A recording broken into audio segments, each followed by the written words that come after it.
Hi guys, my name is Zubaida. I am a food and travel blogger and I am young and fabulous. Well, it's a thing. I've always eaten out. So it wasn't much of a lifestyle change per se. I didn't even initially think of it as a job. It was just something that I always do. Always out, always at a restaurant or a new place, stuff like that. Okay, so how did I develop my interest in food blogging and did I have any motivation? So there wasn't much of a lifestyle change. It's something I've always done, eat out, go to new restaurants, try new places, stuff like that. But then there was a day on Twitter where someone was getting dragged for going on a date without enough money. And I was wondering if we had something like that in Ghana. So this was in Nigeria, but we sort of had the same timeline. I was wondering if there was something like that in Ghana, how would that help people? So my website initially started with just the menus. I had just about 10, 20 menus, which I'd gotten from the restaurants directly. And that's how it grew, basically. Convenience. I was giving people convenience when they wanted to go out. So my creative process when I am planning my reviews, with the food is pretty straightforward. I mean, I pick a restaurant and I'm like, let me go try this place today. And sometimes I ask the waiters or the waitresses, what's good over here? What's your best seller? Tell me what people really like here. Or I look on social media and I see. But it's with the travel that takes a lot more research. So even before I've left Ghana, I have everything planned out, down to the restaurants I'll go to, how much I'll spend at each place. So I check their menus, I check the distance between places from my hotel to the place. That one, it takes a lot of research and budgeting. Travel is expensive. My most memorable dining experience, unfortunately, both of them were not in Ghana. They were both in Paris. I had lunch in the Eiffel Tower. It was beautiful. You get to choose between, there's a view over there's a river or something like that. And then there's a side where you can see the people, the tourists and the rest.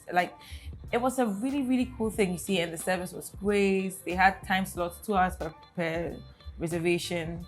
And the service was really good. And the best part was it wasn't even expensive. I know if it was in Ghana, it would have been a lot more expensive, but it was 66 euros, so which at that time was 8 CD. So, and I ate kinky in Paris. Now, everyone knows I love kinky. So I actually walked into the ghettos of Paris to look for kinky. And it was amazing. It was. Their kinky is very different from ours. Even though it's owned by a Ghanaian, it's white. And it's not so breaky. And the pepper was just, those two, best ever. The most expensive meal I have had in Accra. Let me answer that in 2 parts because there was one that was a set menu and there was one that was just a single meal. So I had 1,000 CD steak once. And then I had a 2,400 CD 6-course meal, and it came with wine as well. So, it was a balanced out. How do I deal with being dragged for prices that I did not set? I remind people that I did not set them. I'm just telling you this exists. So if you can afford it, you go. If you cannot, you do not. For everything I post, I think I post pretty cheap options as well. So if I'll post, let's say, 170 CD Angwamo, which was a very hectic day for me, by the way. They did not spare me. I didn't set the pricing. I post 30 CD Angwamo within the week as well. So you have options. So yes, it's not me. Stop fighting me. Initially, I used to get upset. I used to really get upset because people would come at you and they would. Have you ever read a tree insult? Someone took their time to look for the right symbols to call you a name in tree. It's very painful. It does not hurt as much as an English insult, I promise you. And I used to get upset because I used to try and remind people that I'm not the one. And they're like, nope, we're going to let you have it anyway. So after a while, I would just, right now when I post something and I see it's getting negative reviews, I just mute it. So I just don't say anything. And when it dies out, it dies out. How do I engage my audience to create a community? Well, this especially applies to the travel bits. I try to make it as accessible to people as possible. So if I'm going somewhere, let's say I'm going to Maldives and I know it's quite expensive, right? I try to break down the costs, offer people cheaper solutions. In January, I went to Zanzibar and I made a post about going to Zanzibar for a weekend with under 15,000 CDs. You see, it's a lot of money, but if you want to travel, it's a really good deal.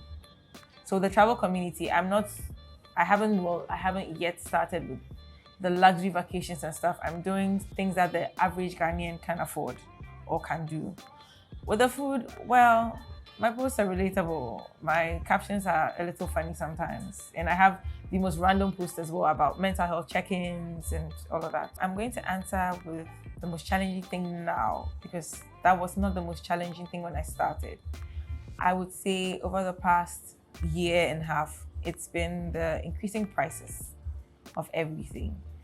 Like, people can't afford to go out as much anyway, you see. So when you're posting, you're still getting engagements, but less sales for the restaurants simply because people can't afford it. And the restaurants still have to increase their prices or still start running at a loss. So it's been hard doing the food blogging bit.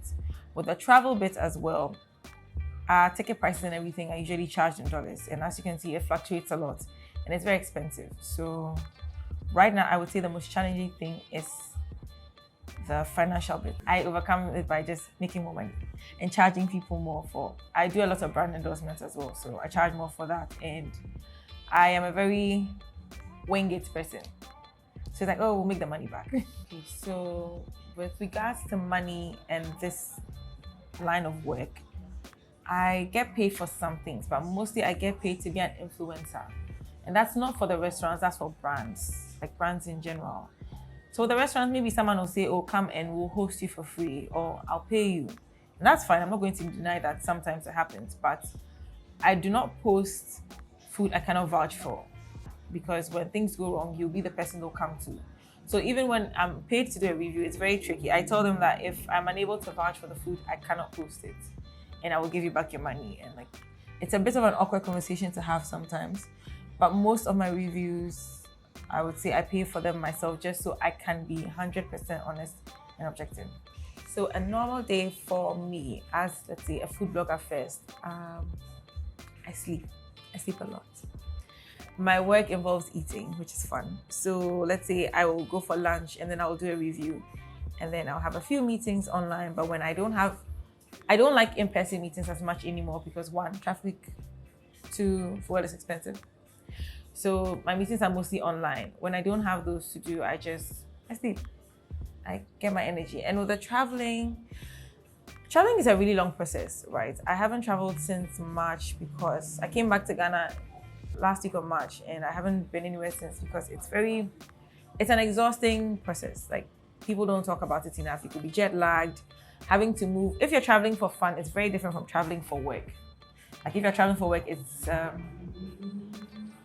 you have to be intentional about everything. So every second is planned. You see, so a normal day, when I'm not traveling, I'm sleeping. And when I am traveling, I am rarely in my hotel room. I'm looking for things that I know the average Ghanaian would like because in the end, Ghanaians are still my target market. The average Ghanaian is still my target market. So even with trips, I will be planning. I'll spend my days planning. I'll be looking for deals that people can get. I'll be looking for the most interesting places to go, 10 restaurants that every tourist must go to, sightseeing, stuff like that. Basically, my days are spent either planning my trips or sleeping.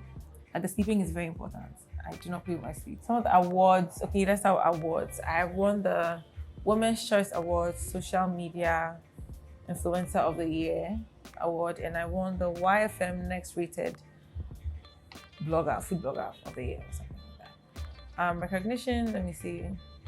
I do a lot of talks and stuff at schools and the rest about the impact of social media and the rest. So usually you get, the post, thank you for coming by and we found your thing. See, it's a lot of stuff.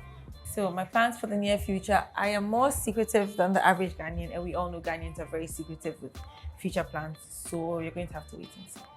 So any advice for anyone who wants to do what I'm doing, basically, I would say be original. I think that's what has helped me stand out the most.